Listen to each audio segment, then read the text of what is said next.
क्या तुम्हें अपने ही घर में कभी-कभी ऐसा लगा है कि मानो तुम इस घर का हिस्सा ही नहीं हो? तुम ये डिज़र्व ही नहीं करते हो? अपने ही घर में गैरों जैसा फ़ील हुआ है तुम्हें? हुआ है ऐसा महसूस कि मानो दुनिया में घरवालों के लिए सब इम्पोर्टेंट है तुम्हारे अलावा? ख़ैर मैं कंपेयर तो नहीं करूँगी, पर अपने जो है एक्सपीरियंस के हिसाब से ज़्यादातर मैंने देखा है कि लड़कियों को ये चीज़ बहुत फ़ील होती है। पर ये वाला एपिसोड लड़कियों से ज़्यादा लड़कों को सुनना ज़रूरी है। अगर तुम लोग सच में मुझे थोड़ा-सा मानते हो, तो लड़के ख़ासकर यहीं बैठो और मेरी बात सुनो। और मेरी बात सुनने से पहले तुम्हें मुझे जानना पड़ेगा।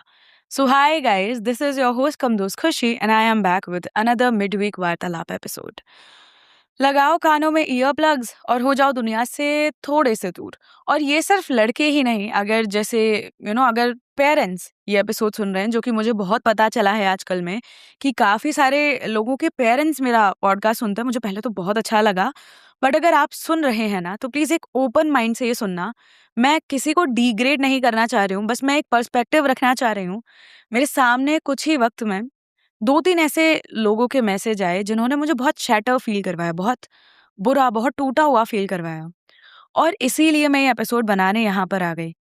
तो इसी बारे में मैं आज बात करना चाहती हूँ। बहुत वक़्त से चाह रही थी, but today is the day. तो लगा लो ईयर प्लग्स और प्लीज़ ये वाला एपिसोड चाहे कोई सुनना मत सुनना, ये पूरा सुनना। तो हुआ क्या कि कुछ वक़्त पहले मेरे पास एक डीएम आया, एक मेरे ही लिसनर का। और मतलब मेरी उससे बात हो जाती है। ऐसा है कि कुछ लोग मेरे बहुत कोर ग्रुप में हैं, मतलब ऐसा नहीं है भाई मैं सबको ही एक परिवार मानती हूँ। बट होता है ना, परिवार में भी कुछ लोगों से आपकी थोड़ी ज़्यादा बनती है, उनसे थोड़ी ज़्यादा बात हुई है, तो आप उन्हें थोड़े ज़्यादा अच्छे से जानते हो। तो कुछ लोग उस कोर ग्रुप का हिस्सा हैं। तो ये 2 लोगों की कहानी है। एक मुझे जिसे मैं थोड़ा कम जानती हूँ, पर उसने पहले मुझे अपना पर्सपेक्टिव बताया और उसके बाद जिसे मैं बहुत ही ज़्यादा, मतलब ऐसा है ना कि वो लड़की मुझे बहुत पसंद है, मतलब बिल्कुल खुशी जैसी है मेरे लिए, एकदम छोटी बहन जैसी। तो इन दोनों के बारे में ही है ये कहानी। तो शुरू कहाँ से करें? इनके लड़की होने से शायद। सबसे पहली बार मुझे जब पहली वाली लड़की ने मैसेज किया, तो उसने मुझसे कहा कि दीदी आपका पर्सपेक्टिव क्या है? आपको क्या लगता है कि कब पता चलता है कि लड़के और लड़की में भेदभाव हो रहा है? तो मैंने कहा कि भाई ये तो पता चल जाता है, इसमें मैं क्या बताऊँ? बहुत सारी छोटी-बड़ी चीज़ों से पता चल जाता है। तो उसने कहा फिर भी आपके घर में गैरों जैसा आपको महसूस करवाया जाए, या एक्चुअल में क्या हुआ ना, शुरू कहाँ से हुआ? उसने मुझे एक फ़ोटो भेजा और एक बर्थडे सेलिब्रेशन का फ़ोटो था। हालाँकि वहाँ पे कोई था नहीं, सेलिब्रेशन का मतलब पूरा माहौल था, और उसने मुझे वो डेकोरेशन का फ़ोटो भेजा और नीचे उसने कैप्शन जो लिखा, उसने मुझे बहुत अंदर से दुखी कर दिया। उसने लिखा था कि बर्थडेज़ तो हमारे यहाँ भी मनाए जाते हैं, बशर्ते लड़के का जन्मदिन होना चाहिए। इतना सुनते ही आई थॉट कि यार ठीक है, समझ में आ गया मुझे। मुझे बहुत बुरा लगा ये चीज़ कि यार क्यों? मतलब ऐसा क्यों बोला उसने? फिर मैं समझ भी गई, मैंने फिर उससे पूछा कि भेदभाव होता है घर में? तो बोली हाँ दीदी, बहुत भेदभाव होता है। बर्थडे तक नहीं मनाया गया। और उससे मुझे अपनी एक चीज़ याद आ गई। एक दफ़ा मेरे साथ भी यही हुआ था, तो इसीलिए मैं उसकी फीलिंग को बहुत अच्छे से समझ गई। मेरे माँ-बाबा ने मेरा एक बार जन्मदिन मनवाया था। मतलब हम हमारे जब पुराने वाले घर में रहा करते थे ना, तो मतलब ऐसा था कि ठीक है, भाई का मन गया बर्थडे और ऐसा कुछ नहीं था। मुझे तब थोड़ी बहुत जेलसी भी होती थी, बच्ची थी कि अरे यार मतलब ऐसा मेरा क्यों नहीं बन रहा? बट ऐसा नहीं था कि उनका भी बहुत ही ज़्यादा बार मनाया गया। फिर जब हम नए अपने खुद के घर में शिफ्ट हुए, तो भाई का बर्थडे से पहले मेरा आता है। तो मैंने उस साल ज़िद करी कि भई मेरा बर्थडे भी मनवाओ, भैया को तो मनवाते हो आप। ऐसा नहीं था हर साल मनवाते थे, लेकिन हाँ, 1-2 बार तो मनवाया ही था ना, तो मेरा तो इतना बड़े तौर पे लोग आ रहे हैं, गिफ्ट दे रहे हैं। तो बच्ची होने के तौर पे मुझे था कि यार मेरे बर्थडे पे लोग आएँगे तो मुझे गिफ्ट देंगे, मेरे लिए तोहफ़े आएँगे। तो मैंने कहा मेरे लिए भी भाई पैसे खर्च करो, मुझे नहीं पता, बट मेरे को बर्थडे सेलिब्रेट करवाओ। तो पापा बोले ठीक है। तो मेरा बर्थडे सेलिब्रेट होने के लिए सब ऐसे तैयारी-वैयारी हो गई, लोगों को निमंत्रण दिए गए, लोग आए भी, बहुत सारे लोग आए, मतलब यहाँ के आस-पास वाले, मेरे दोस्त। मैं बहुत खुश थी उस दिन, है ना? फिर मेरी खुद की एक फैमिली की, मैं रिश्ता नहीं बताना चाहती हूँ, मेरी फैमिली की ही एक काफ़ी लाइक बड़ी इंसान आई, मुझसे उम्र में बहुत बड़ी थी। तो मेरी मम्मी ने उनसे कहा कि खाना खा लीजिए, तो उन्होंने उनसे पलट कर क्या कहा कि खैर मेरी दादी थी वो। ठीक है, मैं बता ही देती हूँ क्योंकि फिर रिश्ता बताना पड़ेगा ना। तो मेरी दादी से मेरी मम्मी ने कहा कि खाना खा लीजिए, तो वो बोल के गईं कि मेरी बेटी का बर्थडे तो कभी नहीं मनाया, मतलब मेरी बुआ जी का। पर ऐसा नहीं था, जिस वक़्त की वो बात कर रही थी, तब मेरे पापा की तनख्वाह मात्र 3,000 रुपए थी। हाँ, 3,000 रुपए। और उसमें भी वो मेरी बुआ जी के लिए उनकी फ़ेवरेट मिठाई लाया करते थे, उन्हें 500 रुपए दिया करते थे उस वक़्त पे, और बहुत बड़ी बात थी ये। बट उन्हें लगा कि अब भाई समय के साथ चीज़ें बदलती हैं और बुआ जी अब हैं नहीं। तो उन्होंने बड़े मतलब ऐसे बोला कि मेरी बेटी का जन्मदिन तो कभी मनाया नहीं, तुम्हारी बेटी का मना लिया। और उस दिन वो ये बात कहकर भूखे पेट मेरे घर से चली गई। ये बात जब मैंने सुनी मुझे बहुत बुरा लगा कि यार दादी थी मेरी, हालाँकि उन्हें मुझसे कभी कोई लगाव-चाव कुछ भी नहीं रहा है। और ठीक है, एक पॉइंट तक मुझे बहुत बुरा लगता था, फिर मुझे लगने लगा कि यार मैं किसी इंसान से अगर माँगूँगी प्यार और तब वो मुझे दे रहा है तो वो भीख हुई। प्यार और इज़्ज़त तो बिल्कुल भी नहीं। तो उसके बाद मेरे मतलब अंदर से ऐसा हो गया कि ठीक है यार, ये मुझे पसंद नहीं करती हैं। और बहुत बुरा भी लगा कि यार पहली बार ज़िंदगी में मेरा जन्मदिन मना था और मेरी अम्मा ही आगे ऐसी बात बोल के चली गई। चली गई तो चली गई। अपने घर चली गईं। मम्मी ने इस बात को बहुत बुरा दिल से लगा लिया कि मेरी बेटी के जन्मदिन पर भूखी चली गई हैं, अच्छी बात नहीं है। मैंने कहा जाने दीजिए, हमने तो खाया है ना, क्या कर सकते हैं? ठीक है? तो मैंने ये चीज़ महसूस की है अपने आस-पास कि लड़कियों को ना बहुत ऐसा समझा जाता है कि इनको तो पाल भी रहे हैं ना, तो इन पे एहसान कर रहे हैं। हालाँकि मेरे माँ-बाप ने ये चीज़ कभी मुझे महसूस नहीं करवाई, उल्टा मेरे भाई से ज़्यादा ही शायद मेरे लिए किया उन्होंने। और मैं इस बात पे बहुत फ़क्र करती हूँ, लेकिन वही घरवाले तो ऐसे नहीं है ना, सबके घरवाले ऐसे नहीं होते हैं। तो मेरे ही घर में बहुत सारे लोग ऐसे हैं जो लड़कियों को बिल्कुल ही ऐसा समझते हैं कि नहीं, ये क्यों पैदा हो गई। खुशी जब पैदा हुई थी तो मेरे ही एक घरवाले ने कहा था कि अरे! दूसरी बेटी हो गई। उनसे मुझे बहुत चिढ़ है और लगता है कभी-कभी कि उन्हीं की वज़ह से गई क्या वो? उन्होंने बहुत ऐसे करके बोला कि मेरे अंदर वो बात आज भी है। अरे! दूसरी बेटी हो गई, ये तो मरेगी। कोई आदमी किसी से इतनी नफ़रत कर सकता है, एक छोटी-सी बच्ची से, कि अगर दूसरी बेटी पैदा हो गई तो वो ऐसे करेगा? जबकि मेरे पापा बहुत खुश थे, बहुत ज़्यादा खुशी बहुत सुंदर थी। एक बच्चे होने के तौर पे भी सब लोग आज भी कहते हैं कि यार वो बहुत सुंदर थी। मुझे भी देखना था पर तब इतने मोबाइल वगैरह का था ही नहीं तो फ़ोटो नहीं है उसका कोई। पर मैं जानती हूँ मेरी बहन है तो बहुत ही खूबसूरत होगी, मुझसे भी ज़्यादा। मुझसे आज भी लोग कहते हैं कि अगर वो आज ज़िंदा होती ना तो कोई तुझे तो सुंदर नहीं बोलता। अब इस बात पे मैं क्या ही बोलूँ? ख़ैर जो भी है, तो लड़कियों को ऐसा ही माना जाता है। हालाँकि अभी भी ऐसा मैंने देखा है और जभी भी किसी के साथ ऐसा कुछ होता है तो मैं तो स्टैंड लेती हूँ अगर मेरे सामने कुछ हो रहा है तो। बट अब जिसने मुझे मैसेज किया उसने कहा कि दीदी पर मैं क्या करूँ? मैंने कहा यार अपना नाम बना और मैं क्या बोल सकती हूँ। उस दिन मैंने काफ़ी देर उस लड़की से बात की, उसे समझाया-बुझाया और उसके बाद ठीक है, मैं भूल गई इस चीज़ को। सोचा था कि एक एपिसोड बनाऊँगी पर फिर मैं भूल गई इस चीज़ को। कुछ दिन बाद मेरे पास जिस लड़की की मैंने तुम्हें बात बताई, जैसे जो लाइक मेरी कोर ग्रुप ऑफ मेंबर में है, तो मैं बहुत मतलब मेरी बिल्कुल छोटी बहन जैसी है वो, बहुत ही प्यारी। उसने मुझे एक मैसेज भेजा। सुबह जब मैं जागी तो मैंने अपना इंस्टा खोला और उसमें मैसेज था उसकी तरफ से मानो आखिरी मैसेज। तुम सोच नहीं सकते हो मैं काँप गई एक बार को कि यार ऐसा क्यों बोल के गई है? अरे कोई बात है तो मैं तो हमेशा कहती हूँ ना इतनी भी कोई बड़ी बात है तो मुझे बताओ ना यार। उसे नहीं पता उसे मैंने कितना प्रिविलेज दिया था कि एक वक़्त पे मैंने किसी की बात नहीं सुनी थी। जब मैं बहुत ही अपने अपने ही किसी प्रॉब्लम में फँसी हुई थी। लेकिन जिस दिन मैंने उसका मैसेज देखा था मैंने उसको तुरंत रिप्लाई दिया था, उसकी उस प्रॉब्लम को सॉल्व किया था। तो मुझे लगा यार जब इसको मैंने इतनी प्रायोरिटी दी तो एटलीस्ट जाने से पहले मुझे लास्ट खत देने से पहले भाई मुझसे ही बात कर लेती ना। ये क्या बात होती है कि मैं जा रही हूँ आज के बाद आपको मैसेज नहीं करूँगी और मतलब उसका मैसेज बहुत खराब था। और मुझे समझ ही नहीं आ रहा कि मैं अब करूँ तो क्या करूँ? बहुत हाथ-पैर मारे, मेरे पास उसका नंबर नहीं था। मुश्किल से उसकी खैर-खबर ली और कोई खबर नहीं थी। दोपहर तक मानो मैं पागल हो रही थी कि यार प्रभु प्लीज़ कुछ भी कर दो, उसे ठीक रखना। फिर जाके मुश्किल से शाम में जैसे-तैसे उससे बात हुई और पता चला कि हाँ, उसने कोशिश की थी पर जो भी है मुझे नहीं पता कैसे भी पर वो बच गई। तब जाके मेरी साँस में साँस आई। पर फिर समझ आया उसका पर्सपेक्टिव। मैं कह सकती हूँ कि यार जियो, अपना नाम बनाओ, सबसे यही कहती हूँ। जो भी ये कहता है मुझे इवन ये तो लड़कियाँ हैं, मुझे एक लड़के का भी मैसेज आया था कि दीदी मेरे घरवाले मुझे कुछ नहीं समझते हैं और हर वक़्त कहते हैं कि तू तो मर जाता है, तू तो ऐसा हो जाता। मुझे समझ ही नहीं आता है कि किसी के घरवाले ऐसा कह सकते हैं यार उससे, कैसे? ख़ैर जो भी था तो मतलब मुझे लगा कि यार मैं लड़कियों को हमेशा यही सलाह देती हूँ ना कि यार अपना नाम बनाओ, बेस्ट करो अपना। एक दिन ना ये घरवाले खुद आके बोलेंगे कि ये हमारा कुछ लगता है, उस दिन तुम देख लेना उन्हें। लेकिन सवाल यहाँ आता है कि वो मुझे बोली कि दीदी मुझे आज़ादी ही नहीं है ना, मैं कुछ करना चाहती हूँ, मुझसे कुछ करवा रहे हैं। मैं कुछ बनना चाहती हूँ, मुझे कुछ बना रहे हैं, फिर क्या करूँ? 2 मिनट तक मैं खुद शांत थी कि मैं इससे बोलूँ क्या? हाँ, मैं चाहती हूँ कि ये सही रहे, मैं चाहती हूँ कि सब ठीक रहे, लेकिन मेरे चाहने से थोड़ी कुछ हो जाएगा यार। फिर क्या करती? बहुत देर तक सोचती रही, फिर उसे समझाया कि देख, और ये चीज़ मैंने भी समझी है, कुछ चीज़ें हमारे हाथ में नहीं होती। कुछ चीज़ें जैसी होती हैं, वैसी होती हैं यार। अब तुम 2 काम कर सकते हो, या तो उन चीज़ों को लेकर बैठे रहो, रोते रहो, किस्मत को दोष दे दो, खुद को दोष दो, घरवालों को दो, लड़की होने को दो या किसी भी चीज़ को दो। या फिर उससे समझौता करके आगे की सोचो कि इसे मैं कैसे अपने लिए बेहतर कर सकता हूँ। हाँ, अगर तुम्हारे घरवाले चाह रहे हैं कि तुम भाई टीचर बनो, ठीक है, तुम्हारे पास कोई और रास्ता नहीं है, बनो टीचर ना। टीचर बनने के बाद जब आज़ाद हो जाओ तो फिर वो करना जो तुम चाहते हो। वैसे भी ऐज सही में कुछ नहीं होता है यार, एक माइंडसेट होता है आदमी का, सच में। तो फिर करना, क्योंकि नहीं निकाल सकती हूँ यार उस प्रॉब्लम से मैं, क्या ही कर सकती हूँ। और इसके बाद ना मैंने अपनी एक दोस्त को बोला कि यार मुझे बहुत बुरा लगा, मैं उसके लिए कुछ नहीं कर पाई। उसने भी मुझे यही बोला कि यार तू सबकी लाइफ में सब ठीक नहीं कर सकती, तू भगवान नहीं है।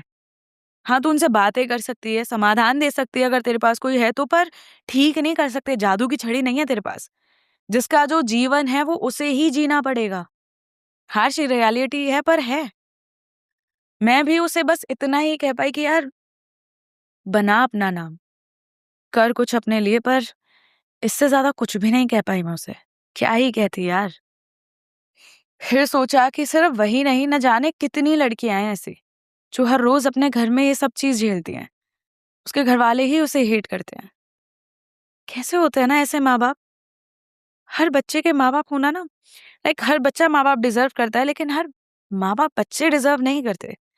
इस लाइन पर हर रोज यकीन बढ़ता जा रहा है मेरा, जब मैं देखती हूँ आसपास कुछ माँ बाप अपने ही बच्चों के दुश्मन बने पड़े हैं यार। और क्यों? क्यों? कोई तो रीजन होगा।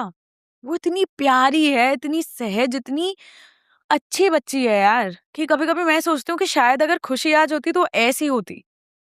और जब उसने वो मैसेज मुझे किया, मैं तुम्हें बता नहीं सकती हूँ मुझे क्या फ़ील हो रहा था, जब तक उसका खुद मुझे शाम को मैसेज नहीं आ गया। देखो, पर मैं तुम्हें इतना ज़रूर कह सकती हूँ कि अगर तुमने अपनी परेशानियों से हार मान ली ना यार, तो तुम्हारी हार होगी, किसी और की नहीं। भूल जाएँगे लोग यार, 4 दिन में सब भूल जाते हैं।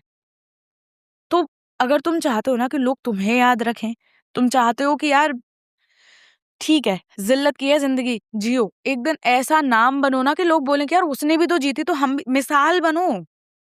घुटने मत टेको। और मैंने स्टार्टिंग में बोला था कि लड़के इसे ज़रूर सुनना, क्योंकि यार देखो, अंत में ना तुम्हें किसी स्त्री को सँभालना पड़ेगा। जीवन का नियम है ये। तो जब तुम्हारे पास कोई स्त्री आए ना यार, और अगर ऐसी आए, जैसे अभी मैं बताती हूँ तुम्हें मैं ये क्यों बोल रही हूँ। एक लड़की का मुझे मैसेज आया था, मेल आया था। अब तो मेरी शायद, मैं सच बताऊँ यार, इतने मेल आते हैं ना तो भूल जाती हूँ, बट उस टाइम मैंने उसकी खैर खबर रखी थी। उसने मुझसे कहा कि उसके घरवाले बहुत बेकार हैं, बहुत से बहुत ही ज़्यादा। उस लड़की की शादी तय हो गई थी। उसके साथ पास्ट में बहुत सारी गलत चीज़ें हुई। उसने मुझसे कहा कि दीदी मुझे पता नहीं है मेरा पार्टनर कैसा होगा, कैसा नहीं होगा। उसे जब मेरा सच पता चलेगा तो वो क्या करेगा, मुझे छोड़ तो नहीं देगा। पर मैंने कहा कि फिर तू उसे सच बता दे। तो पता है उसने मुझसे क्या कहा?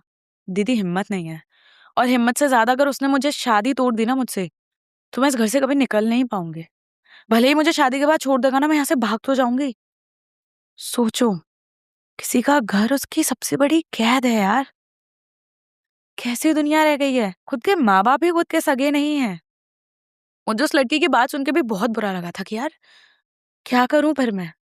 कभी-कभी लगता है कि पता नहीं तुम लोग मुझ पे इतना भरोसा क्यों करते हो? क्यों आते हो मुझे बताने? मैं तो कुछ कर ही नहीं सकती हूँ।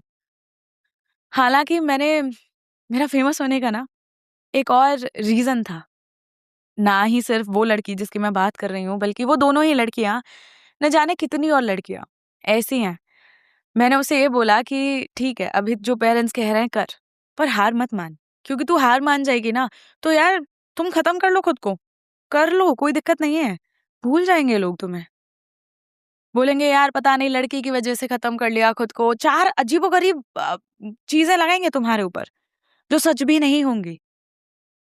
पर अगर ज़िंदा रहोगे ना यार, कोई रास्ता बनाओगे खुद का, तो शायद 4 लोगों के लिए मिसाल बनोगे और खुद के लिए भी, कि हाँ, हमने यार सहा ज़रूर लेकिन ठीक है, हम निकल आए उस चीज़ से।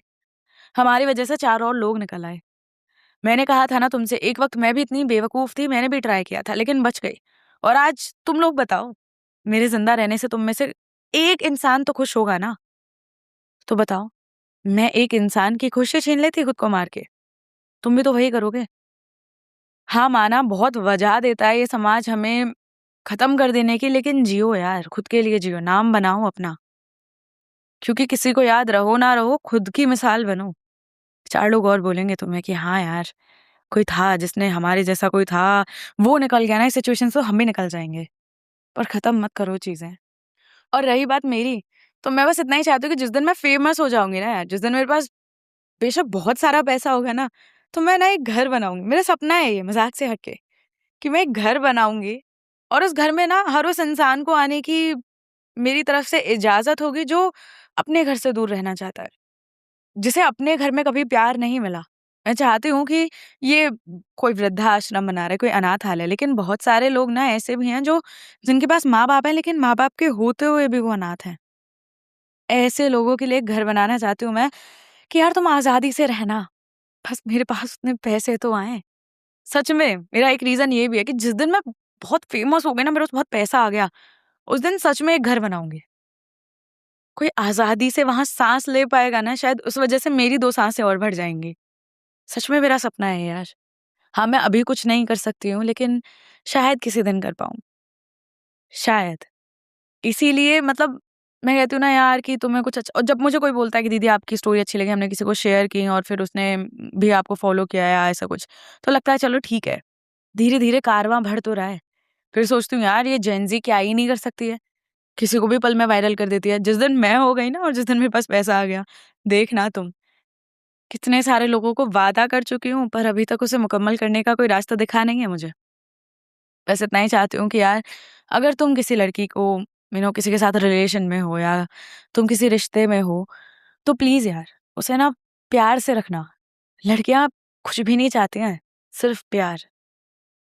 जहाँ उन्हें प्यार मिलता है ना, उनके लिए वो अपनी जान तक दे सकती हैं। पर कमी ये है कि कोई प्यार करता ही नहीं है। और अगर कोई पेरेंट्स ये बात सुन रहे हैं, तो प्लीज़ यार, आप अपने बच्चों से बात करो। आप अपने बच्चों को वो आज़ादी दो। हाँ, मैं भी सोचती हूँ पता है, कि हमारे माँ-बाप ने भी हमें आज़ादी दी है, लेकिन ऐसा नहीं है कि यार हम कहीं भी चले गए कुछ, और मैं बहुत खुश हूँ कि हमारे माँ-बाप ने जिस तरह से हमें पाला है ना, हम शायद अच्छे इंसान बन गए। आज़ादी भी एक लिमिट तक होनी चाहिए इंसान के पास। पर हाँ, दो तो सही, फ्रीडम तो दो उन्हें, वो जो करना चाहते हैं उन्हें उसे करने तो दो। शायद आपका ही नाम बनेगा ना किसी दिन। वो टिपिकल क्लीश एग्ज़ाम्पल है, लेकिन है तो सही कि अगर लता मंगेशकर के माँ-बाप उसने उन्हें कहते कि क्रिकेट खेल लो, तो क्या वो अच्छी क्रिकेटर बन पाती? संगीतकार बनना उनके नसीब में था। अगर माँ-बाप उन्हें रोकते तो हमें क्या लेजेंडरी सिंगर मिलती लता मंगेशकर जी? नहीं मिलती। आप अपने बच्चे की रुचि देखिए ना यार। ये समाज है, 4 लोग हम ही हैं। अगर हम सुधर जाएँगे ना, तो अच्छा बनेगा समाज। बच्चे खुलकर मतलब साँस ले पाएँगे। घुटन होती है कुछ बच्चों को, कुछ बच्चे अपने ही माँ-बाप को नहीं बता पाते हैं कि यार सोचो, कितना अजीब है ना कि जिन्होंने उन्हें पाला है, पोसा है, जिन्होंने उन्हें बड़ा किया है, पैदा किया है, वो उन्हीं से अपनी बातें नहीं रख पाते हैं। बाहर जाके ढूँढते हैं दोस्त, प्यार, मोहब्बत क्यों? क्योंकि घर में नहीं मिल रही है। मेरे सामने का एक केस है, एक लड़की है जिसे मैं जानती हूँ और उसके घरवाले बहुत मतलब निहायत ही बेकार लोग हैं। पर उसे वहाँ रहना पड़ रहा है और जब मैं अपने सामने देखती हूँ तो मुझे इतनी किलस मचती है ना कि मैं उसके लिए कुछ नहीं कर पा रही हूँ यार। पर जिस दिन मेरे पास पैसा आया ना, सच बता रही हूँ मैं, उस दिन उसे घर से बाहर निकाल के ना फिर कहूँगी अब तू ले आज़ादी की सांस। कर जो करना है यार, ट्रस्ट मी। और जिस दिन ऐसा होगा ना देखना तुम, देश को न जाने कितने अच्छे लोग और मिलेंगे। अगर आप पेरेंट्स होके ये सुन रहे हैं तो प्लीज़ अपने बच्चों से पूछिए, उनके दोस्त बनिए। मेरे माँ-पापा मेरे दोस्त हैं, मैं उन्हें बता देती हूँ कि पता है ये हुआ, वो हुआ, इस दोस्त ने ऐसा कहा, जज नहीं करते हैं वो मुझे। शायद इसीलिए मुझे जब कहते हैं कि अरे तुम बातें अच्छी करती हो, मुझे आज़ादी दी गई है बातें करने की। मैं उनके सामने भी ऐसी हूँ। मैं यहाँ पे ऐसा कुछ भी नहीं कहती हूँ जो मैं अपने माँ-बाप के सामने ना कह पाऊँ। आज़ादी है इस बात की मुझे। पर प्लीज़, और जो लोग सोचते हैं ना कि आज़ादी देने से बच्चे बिगड़ जाते हैं, आप मुझे देख लीजिए। हाँ, मेरे पास बहुत सारे पेरेंट्स के मैसेज आते हैं कि आप बहुत अच्छी हैं, ये हैं, वो हैं। अगर आपको 1% भी मैं अच्छी लगती हूँ, तो आप मेरे जैसे ही अपने बच्चों से बात कीजिए। मेरी माँ ने कुछ अलग नहीं किया, गलत चीज़ों को गलत बताया मुझे और ऐसा कि बस ठीक है, मुझे कुछ करना है, उन्होंने मुझे आज़ादी दी। इस पॉडकास्ट की मुझे आज़ादी दी, वरना न जाने कितने सारे लोगों तक मेरी बातें भी नहीं पहुँचा पाती मैं। अगर मेरी माँ मुझे पहले ही दिन कह देती, "अरे! कोई पॉडकास्ट नहीं होगी," जिस दिन उन्हें पता चला। पर नहीं, उन्होंने मुझसे कहा, "नहीं, कर जो करना है।" कह देती हैं अगर कि नहीं जा एमबीबीएस कर, मर जाती तो? इसीलिए कहती हूँ अगर आप पेरेंट्स हैं ना, किसी लड़की के पेरेंट्स हैं या किसी लड़के के भी हैं, तो अपने बच्चों को समझाइए कि समाज हम हैं, हमसे बनेगा समाज। हम अगर चीज़ें ठीक करना चाहेंगे तो बिल्कुल कर सकते हैं। अपने बच्चों को आज़ादी दीजिए, खुलकर साँस लेने की, इस ज़िंदगी को जीने की, ना कि उनकी ज़िंदगी उनसे छीनिए। जब मेरी बात उससे हुई ना, मैं इतना डर गई थी कि यार ये बंदी ने अगर कुछ कर लिया तो मैं क्या करूँगी? मैं क्या ही कर सकती हूँ इतनी दूर से? वो कहाँ, मैं कहाँ? पर उसने मुझे आके बताया, फिर मैंने उसे थोड़ा ठीक किया। अब मैं खुश हूँ कि चलो ठीक है, उसने अपना दिमाग बदल लिया, लेकिन प्लीज़ यार, अपने बच्चों को देखिए, देखभाल कीजिए उनकी। ये मेरा काम नहीं है, एज़ पेरेंट्स आप लोगों का काम है। हाँ, मैं उन बच्चों की दी ज़रूर हो सकती हूँ, लेकिन माँ-बाप नहीं। तो प्लीज़ यार, देखिए अगर आपका बच्चा डिप्रेस्ड है, अगर आपका बच्चा किसी चीज़ से परेशान है, हम हमारे माँ-बाप को बहुत सारी चीज़ें नहीं बता पाते हैं, लेकिन क्यों नहीं बता पाते? क्योंकि डर लगता है। लगना चाहिए थोड़ा बहुत डर माँ-बाप से, लेकिन इतना नहीं कि घुटन में ही मर जाएँ। लड़कियों को बहुत रहता है यार ये। और मैं सच बता रही हूँ मुझे इतना बुरा लगा रिसेंटली जब मैंने उन दोनों की बातें सुनी कि यार क्यों भेदभाव करना है? हो सकता है आपका लड़का आपका उतना नाम डुबा दे जितना आपको और लड़की शायद आपका नाम बहुत बना दे। मौका तो दो। मैं ये नहीं कह रही हूँ लड़के खराब है। मैं बस इतना कह रही हूँ कि जो लोग ये सोचते हैं ना जिनकी ये सोच है कि लड़के लड़कियों से कम है या लड़कियाँ लड़कों से कम है, नहीं यार। सबके अपने-अपने पास ज़ोन है। आप उन्हें आज़ादी तो दें। आपका नाम रोशन करके दिखाएँगी लड़कियाँ भी। कितनी लड़कियों ने नाम रोशन किया है यार। उनके माँ-बाप उन्हें रोक लेते तो शायद आज उनका नाम भी नहीं होता। तो प्लीज़ अपने बच्चों से बात कीजिए, उन्हें आज़ादी दीजिए, उनके विचारों को रखने की। आपके सामने वो डरे नहीं, कंफर्टेबल महसूस होना चाहिए उन्हें। जैसे मुझसे बात कर लेते हैं आके। कुछ भी होता है ना, मुझे आते हैं, मुझे बताते हैं, मुझे अच्छा लगता है कि चलो मैं इन्हें वो कंफर्ट प्रोवाइड कर पा रही हूँ, लेकिन शायद ये आपका काम है, मेरा नहीं। मैं तो उन्हें सही रास्ता दिखा रही हूँ, लेकिन शायद वो उतने कंफर्टेबल अगर आपसे होते तो मेरी ज़रूरत ही नहीं होती और मैं बहुत खुश होंगी जिस दिन मैं मिड वीक बंद कर दूँगी। अगर लोगों की प्रॉब्लम ही नहीं रहेंगी यार। तो प्लीज़ अपने बच्चों पे ध्यान रखिए और जितने भी लोग हैं जो ये सोचते हैं ना कि यार ज़िंदगी खत्म कर लेने से सब ठीक हो जाएगा, नहीं होगा। तुम अपना नाम खराब करोगे, तुम अपना एक मौका खत्म करोगे जो शायद प्रभु ने तुम्हें देके यहाँ भेजा है कि यार कुछ करो। उन्होंने कुछ तो लिखा है तुम्हारी स्क्रिप्ट में, लेकिन अगर तुम ऐसे ही हार मान जाओगे तो फिर कुछ नहीं होगा यार। सबकी ज़िंदगी में है परेशानियाँ। कोई मुझे आके बोलता है ना कि अरे दीदी हम बहुत परेशान हैं, हमारी लाइफ़ में बहुत है। बहन सबकी में है भाई। सबकी, मेरी खुद की ज़िंदगी में 50 प्रॉब्लम है, लेकिन इसका मतलब ये नहीं है ना कि मैं ये बैठ के रोने ही लग जाऊँ कि अरे यार बहुत प्रॉब्लम है यार। नहीं ना, ठीक है, समस्याएँ आती हैं ना, तो जीने का मज़ा भी आता है। हाँ, मैं जानती हूँ कि जिन लड़कियों को ये फेस करना पड़ रहा है उन्हें कोई मज़ा नहीं आ रहा होगा, लेकिन उससे तुम्हें कुछ सीखने को मिलेगा। शायद कुछ ना तो ये सही कि आगे जाके अगर तुम्हारी कोई औलाद होती है तो तुम्हें उसके साथ ऐसा महसूस नहीं करवाना है उसे। शायद यही मिल जाए। पर खत्म करने का मत सोचो यार, जीवन जिस दिन खत्म हो जाएगा ना, उस दिन तुम्हारा वजूद ही मिट जाएगा इस दुनिया से। अपना वजूद इतना कायम बना के जाओ कि तुम्हारे जाने के बाद 100 लोग आके बोलें कि यार आदमी बढ़िया था वो। इसीलिए मैं बस इतना ही कह रही हूँ यार। अभी रिसेंटली ना यहाँ पे ऐसी मतलब किसी रिलेटिव में मतलब बहुत ही दूर-दूर के तो किसी की डेथ हुई थी। तो मेरी माँ ने बताया कि वो इंसान अच्छे नहीं थे। तो उनके जनाज़े मतलब जनाज़ा क्या ख़ैर उनकी जो शव यात्रा थी उसमें बहुत कम लोग गए। उसके बाद जो उनके 12 बेड थे उसमें भी बहुत कम आदमी गए। तो वो बोले कि देखो इन्होंने कुछ कमाया ही नहीं जीवन में। और मुझे फिर वो ज़ाकिर खान सर की बात याद आ गई कि चाहे मैं ज़िंदा रहूँ मुझसे कोई मिलने आए ना आए, लेकिन जब मैं मरूँ ना तो मेरे जनाज़े में लोग होने चाहिए।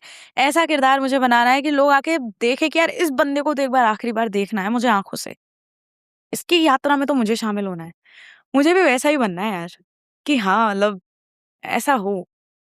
तो और मेरा एक बड़ा है यार पता है तुम लोग एक बात बताऊँ बहुत सीरियस बातें हो गई ना, मेरा बहुत मन था यार ज़ाकिर खान के शो में जाने का बहुत मतलब सॉलिड वाला।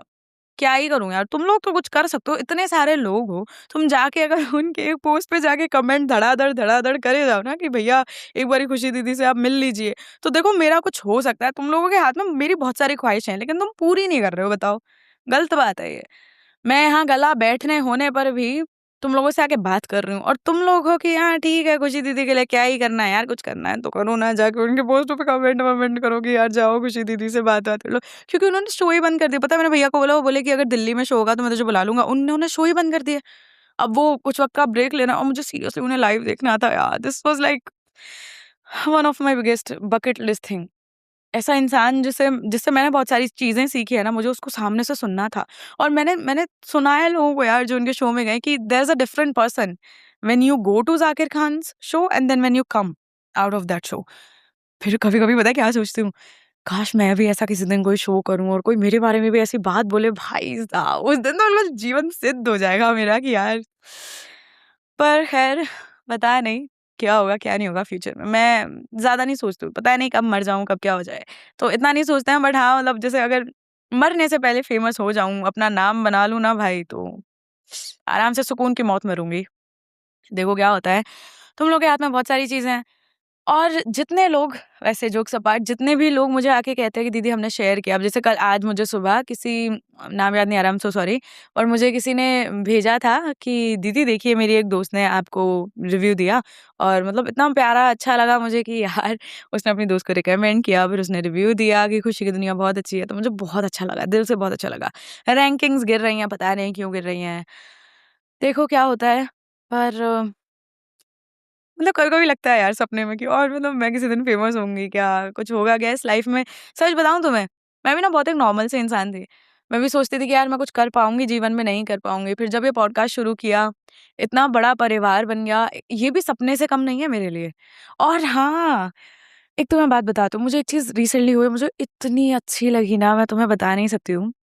सो रिसेंटली मेरी केशव से कुछ बात हो रही थी। केशव भी हमारी फैमिली का हिस्सा है, वो कोर ग्रुप वाली पार्टी है। तो केशव मुझे कुछ घड़ियाँ दिखा रहा था और मैं उसे कुछ बता रही थी, तो फिर मतलब मैंने देखा कि अच्छा कुछ चीज़ चल रही थी, तो वो मुझे बता रहा था कि दीदी मैं ये वाली घड़ी लूँगा, और वो 13-14 हज़ार समथिंग की थी। तो मैंने कहा कि अच्छा इतने पैसे? तो बोला हाँ, हाँ, तो ऐसे करके, तो मैंने कहा तो पॉकेट मनी से ले रहा होगा? हाँ, हाँ दीदी मैं बहुत टाइम से सेव कर रहा हूँ। तो मैंने उसे बड़े मतलब पहले मैंने मेरे ध्यान में नहीं था, तो मैंने उसे समझा दिया कि केशव यार अपने ना पापा के पैसे थोड़ा ऐसा फिज़ूल खर्ची होती है मेरे हिसाब से। मैं मतलब मेरा पर्सनल मानना है, किसी पे थोप नहीं रही हूँ। तो फिज़ूल खर्ची मानती हूँ मैं, जो एक्स्ट्रा पैसे अपन ऐसे ही अय्याशियों में लगा देते हैं ना कि अरे घड़ी खरीद ली 13-14 हज़ार की, परफ्यूम खरीद लिया 20-30 हज़ार का। तो मेरे लिए बहुत ऐसे ही होता है कि यार मैं जिस दिन मेरे पैसे होंगे डेफ़िनेटली, अगर मुझे लगता है तो मैं ज़रूर लूँगी वो चीज़ कि यार ये चीज़ लेनी है एक बार, तो एक बार के लिए ज़रूर। लेकिन मैं पापा के पैसे से ये बिल्कुल नहीं चाहती हूँ कि यार मैं अपनी ऐश-मौज टाइप पूरी चीज़ करूँ। तो मैंने उसे ये चीज़ समझा दी। अब मैंने तो समझा दी, मेरे दिमाग में नहीं था। फिर मुझे लगा, मैंने कहा यार ये बुरा नहीं मान जाए। मैंने उसको इतना ऐसे बोल दिया कि अरे मतलब ऐसे पापा के पैसे पे नहीं करना चाहिए केशव, अपने पैसे कमाओ तब करना। तो मैंने उसको बोला, मैंने कहा यार केशव सॉरी, वो मेरे को ध्यान नहीं था। मतलब मैंने कहा यार मैंने इसे तुझे समझा तो दिया है, पर बाय चांस तुझे बुरी लग गई हो तो सॉरी। तो उसने मुझे पता है पलट के क्या बोला कि दीदी आपको मैंने दीदी बोलने के लिए नहीं बोला है। आपने मुझे समझाया, मुझे समझ भी आया, ऐसी बात नहीं है। तो मुझे तो अच्छा लगा आपने समझाया। भाई सही बता रही हूँ, उस पर्टिकुलर मोमेंट पे मुझे इतना बढ़िया लगा है कि चलो यार this is what I earn seriously, मतलब इतना प्यारा है वो केशव। मैंने कहा ये है मेरा भाई। अब इसको मैं समझा सकती हूँ कि हाँ, चलो ठीक है समझा दिया, तो ये नहीं कि बुरा मान गया। खुद के मेरे कभी-कभी कज़िन मान जाते हैं। बट वो कि नहीं दीदी आप समझा रही हो तो बिल्कुल समझ गया मैं। इतना अच्छा लगा है मुझे कि अरे थैंक यू यार तू समझ गया। जो बुरा नहीं लगा, मुझे बहुत लग जाता है ये कि अरे किसी को बुरी नहीं लग जाए मेरी बात। बट फिर वो समझ गया तो मुझे अच्छा लगा। मैं कहा चलो अच्छी बात है। तो मतलब अच्छा लगता है कि तुम लोग मेरी बात सुनते हो और मानते भी हो। ऐसा नहीं कि बुरा मान गए, मान जाते हो। तो मतलब दिल से खुशी हुई मुझे, मेरा परिवार इतना प्यारा है। तो गले की बैंड बज गई है यार लगातार, पता है कम से कम डेढ़ 2 घंटे से बोल रही हूँ मैं। अभी पर चलो जाती हूँ। और रही बात लड़कियों की या लड़कों की भी यार, मुझे पता है तुम लोग भी बहुत ऐसे माहौल में हो ना, बहुत सारे लड़के ऐसे होते हैं। अभी डेटॉल का एक रीसेंट ऐड आया, तुमने देखा हो तो जिसमें वो छोटा-सा बच्चा है और वो मतलब ऐड बहुत खूबसूरत है, लेकिन जब मैंने 3-4 बार देखा था, मेरी मम्मी को बहुत पसंद है वो ऐड। तो मैंने 3-4 बार देखा वो, और फिर मैंने एक चीज़ नोटिस की कि वो इतना छोटा-सा बच्चा उस ऐड में सिर्फ़ अपनी माँ के सामने जाके रोता है और कहता है कि मैं किसी के सामने रोया नहीं। और ये बात मुझे लगा कि यार ऐसी थिंकिंग से ना लोग कमज़ोर बनाते हैं लड़कों को, कि तुम किसी के सामने नहीं रो सकते हो। क्या हो जाता अगर वो दूसरों के सामने रो जाता तो? तो ये चीज़ ना लड़कों में डाल दी जाती है कि तुम रो नहीं सकते हो, तुम लड़के हो। भाई वो इंसान है पहले। लड़कियाँ भी रो सकती हैं, लड़के भी रो सकते हैं। ऐसा कुछ नहीं होता, ये जेंडर के काम ना बहुत बेवकूफ़ी होती है कि अरे ये काम ये लड़का मतलब बहुत सारे होते हैं भाई ठीक है, वो चीज़ होती है। बट ये नहीं कि अरे रोना है तो लड़के ही नहीं रो सकते या ऐसा कुछ या दहाड़े मार के रो रहे हैं तो लड़कियाँ रो रही हैं। अरे भाई मेरे, इंसान हो, इंसान की तरह रहो। लड़कों को भी अगर ऐसी जो कोई चीज़ फेस होती है ना, तो ये मत सोचा करो कि यार खत्म करते हैं, एंड ऑप्शन खत्म करना कभी नहीं होना चाहिए। एंड ऑप्शन होना चाहिए कि अपना नाम बनाना है भाई। मुझसे भी बचपन में लोगों ने बोला कि अरे मतलब मुझे बहुत सारी चीज़ें बहुत सारे लोगों को चुभी थी और इसीलिए मैंने सोचा था कि किसी दिन तो नाम बनाऊँगी यार मैं, किसी दिन तो बनाऊँगी और देखो आज तुम्हारे सामने हूँ। तो खत्म नहीं करना होता है कुछ, अपना नाम बनाओ यार और सच बता रही हूँ तुमसे ज़्यादा जिस दिन तुम्हारा नाम बनेगा ना मुझे खुशी होगी कि चलो, ये है मेरा परिवार, ऐसा कमज़ोर नहीं है अपन, ऐसा मजबूत है भाई। समझे? अपना अपन गांधी जी नहीं है कि एक गाल पे मारा तो दूसरा आगे कर दो, नहीं, अपन है कि एक गाल पे मारा ना तो अभी बेटा इसका तुम्हें बदला हम गाल पे मार के नहीं देंगे, इसका बदला हम तुम्हारी ना आत्मा पे छापेंगे, जिस दिन हम नाम कर लेंगे अपना, ठीक है? और अगर तुम्हें सच में बहुत किसी चीज़ को बुरा लगता है या तुम्हें लगता है कोई भी नहीं है मेरे पास तो तब मेरे पास बिल्कुल आओ तुम लोग यार। ऐसा पर हाँ, बट ये जब मुझे आगे से कोई बोलता है ना बहुत छोटी-सी बात है, ऐसा मुझे रिसेंटली 3-4 लोगों ने बोला, बहुत छोटी-सी बातें थी दीदी हम तो बिल्कुल मरने की सोचते हैं। तो मुझे बहुत किलस मचती है कि मरने के लिए सोचते हैं, अरे हम तो खत्म कर लेते हैं। फिर मेरे को किलस मचती है कि भाई हाथ-पैर मारने से पहले छोटी-छोटी समस्याएँ आएँगी तुम सीधा उस जो लड़की की जिसकी मैं बात कर रही हूँ ना, उसकी सच में बहुत बड़ी प्रॉब्लम थी। और उसने मुझसे ये नहीं कहा था कि दीदी मैं मरने जा रही हूँ। वो मुझे उल्टा आखिरी खत लिख के गई थी। वो तो प्रभु की कृपा थी कि बच गई। तो जिसे मरना होता है ना, वो ये थोड़ी मुझे बोल के जाएगा मरना है मुझे। वो मुझे बहुत बेवकूफ़ी लगती है। तो ये सब नहीं, हाँ, जेन्युइनली कोई समस्या आओ, हम मिल के बैठ के समाधान करेंगे। बट मेरे पास हारे हुए लोग आएँ वो मुझे बर्दाश्त नहीं है भाई। मैं नहीं हारी हूँ ना जीवन में, तुम भी नहीं हारोगे। आ रहे हो, समस्या बताओ, समाधान करेंगे मिलके। ये क्या है कि अरे हम हार गए, ये है, वो है, नहीं, ठीक है?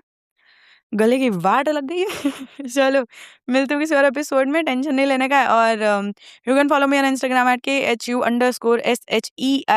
पे और जैसे तुम लोग अगर ज़ाकिर खान के पोस्ट में जाके कमेंट करो ना, तो मेरी आईडी मेंशन कर देना उनको। थोड़ा पता तो चलेगा ना।